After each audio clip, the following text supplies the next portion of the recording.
Kasus polisi yang diduga menghabisi nyawa sesama polisi di NTB jadi sorotan publik.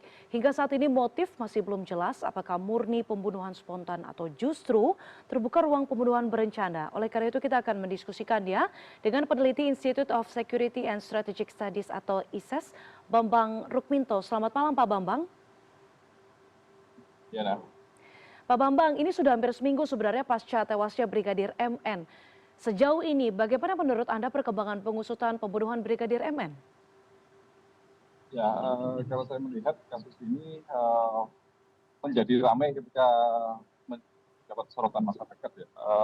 Ada tenggang waktu yang sekian lama para terduga itu tidak segera ditahan. Padahal seharusnya ketika seseorang sudah dinyatakan tersangka dengan alat bukti yang cukup, itu sudah cukup untuk menahannya. Apalagi ini kasus yang tidak yang kematian yang tidak wajar seperti itu ya, dan melibatkan anggota kepolisian gitu.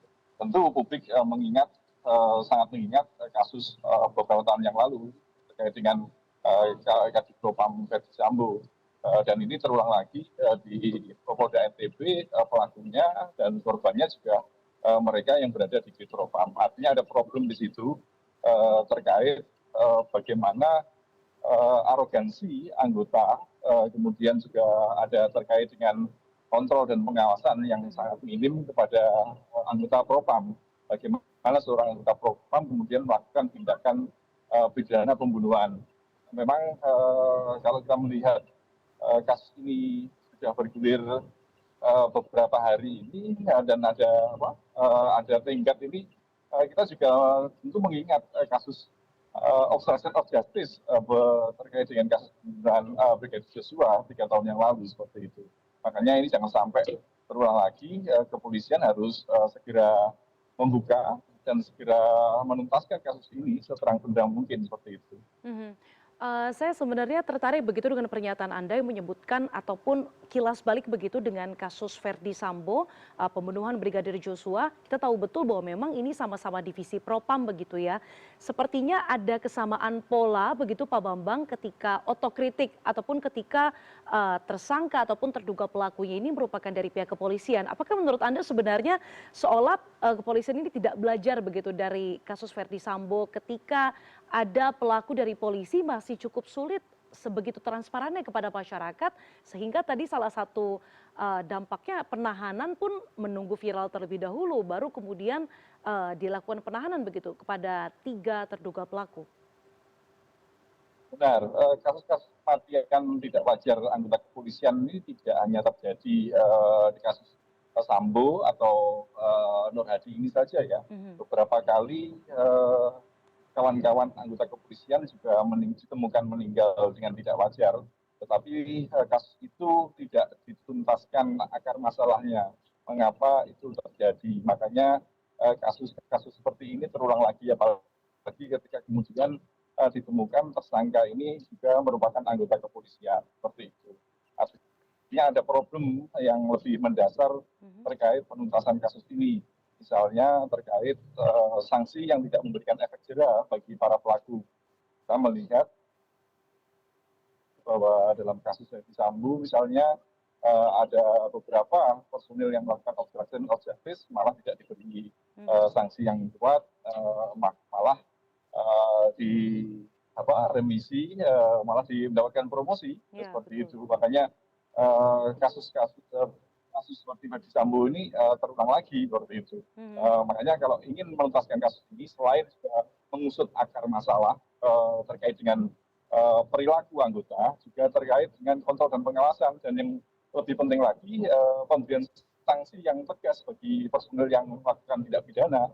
Kalau personil yang melakukan tindak pidana itu tidak diberikan sanksi yang kuat, dampaknya tidak memberikan efek jera bagi yang lainnya, dan akhirnya terulang lagi seperti saat sekarang ini. Seperti itu. Bahwa memang penanganan dan juga sanksi ini cukup penting begitu ya untuk memberikan efek jera atau menjadi percontohan kepada anggota lainnya begitu.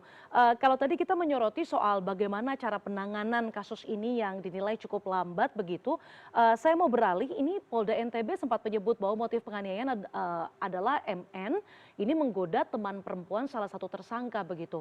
Tapi di sisi lain pada saat konferensi pers disebutkan juga bahwa dua perempuan ini disebut baru didatangkan untuk jadi teman pesta di saat itu. Sebenarnya apakah menurut Anda konstruksi kasusnya ini bisa diterima nalar? Karena kita tahu juga ketika kita berkaca pada kasus Verdi Sambo, lagi-lagi kita ingat betul bagaimana kasus itu pada saat awal konferensi pers juga menyebutkan konstruksi kasus yang mungkin agak sulit diterima nalar oleh masyarakat sekalipun, Pak Bambang.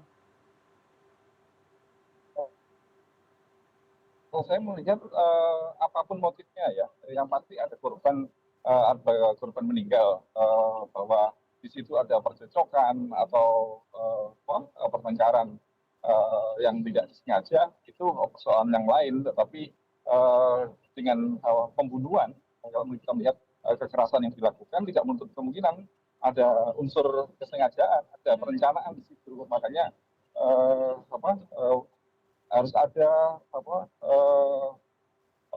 investigasi yang lebih mendalam, lebih komprehensif terkait penuntasan kasus ini.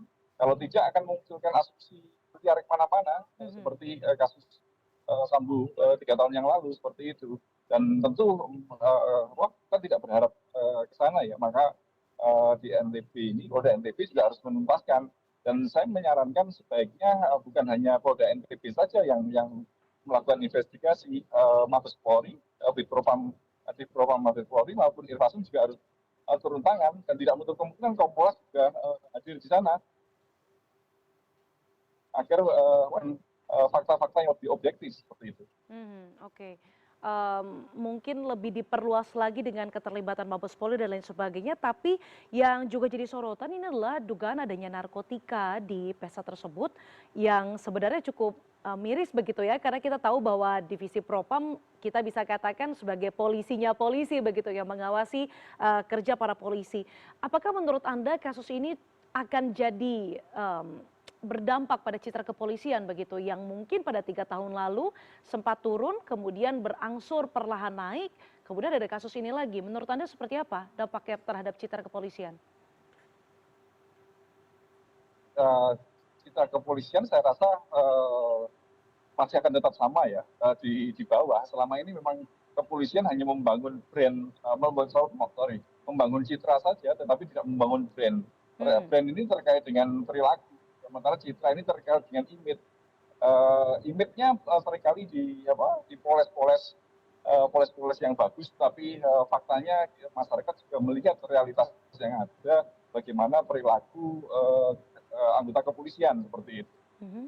Terkait dengan pelanggaran narkoba, kemudian perilaku menyimpang, ini kan sudah menjadi sorotan masyarakat.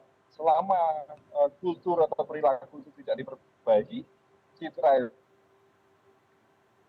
seperti itu tidak akan perbaikan. Maka ke depan kepolisian ini jangan hanya sekedar membangun image, membangun citra, tapi harus membangun brand, membangun reputasi yang lebih baik terkait dengan perilaku personilnya seperti itu.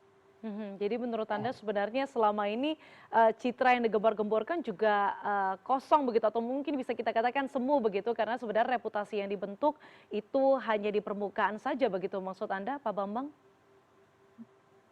Benar, hanya citra saja, hanya di permukaan saja, tetapi reputasi yang personil kepolisian seperti sorotan masyarakat itu tidak.